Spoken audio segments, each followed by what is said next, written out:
एक गांव में दो बहुएं रहती थी। बड़ी बहू रेखा और छोटी बहू राधा। दोनों एक ही घर में रहती थी, लेकिन स्वभाव से बिल्कुल अलग। रेखा सीधी सादी, काम में तेज और हमेशा गुस्से में रहने वाली थी। वहीं राधा हंसमुख, मजाक करने वाली और काम से बचने के बहाने ढूंढने वाली।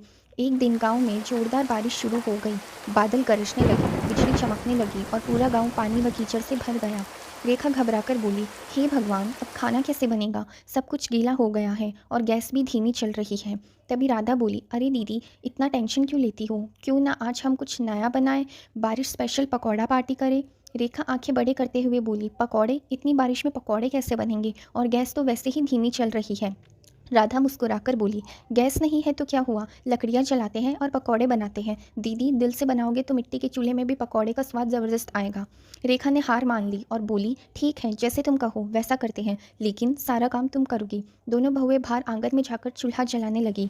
राधा ने लकड़ियाँ जलाने की कोशिश की, लेकिन लकड़ियाँ गीली होने के कारण चारों तरफ धुआं ही धुआं फैल गया। धुआं इतना ज़्यादा था कि दोनों की आंखों से आंसू आने लगे। रेखा चिल्लाकर बोली, मैंने कहा था ना, कुछ नहीं होगा बारिश में, तुम्हारी वजह से अब तो आंखों में आंसू भी आ गए। राधा हंसते हुए बोली, दीदी, पकौड़े तो नहीं बने, लेकिन हमारा स्मोक स्पा हो गया। तभी उनकी ननद चंदा आ गई और बोली, अरे वाह भाभी, पकौड़े बन रहे हैं, मुझे भी खाने हैं। रेखा मुंह चढ़ाकर बोली, यहाँ खुद का खाने का ठिकाना नहीं है, और देखो इसे मेहमान बनकर आ गई।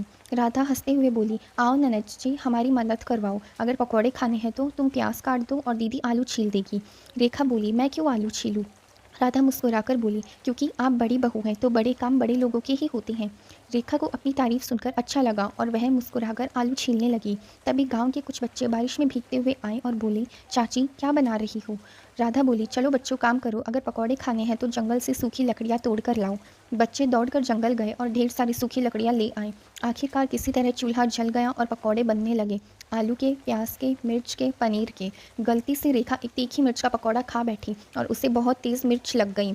सब ज़ोर ज़ोर से हंसने लगे और पूरे घर में हंसी का माहौल बन गया। राधा मजाक में बोली, आज तो सारा काम मैंने ही किया है। इस पर भी सब हंस पड़े। फिर सबने मिलकर बारिश में गर्मा गर्म पकौड़े खाए, चाय पी और मौसम का आनंद लिया। बच्चों ने रेखा और राधा को धन्यवाद कहा और सब खुशी खुशी अपने घर चले गए।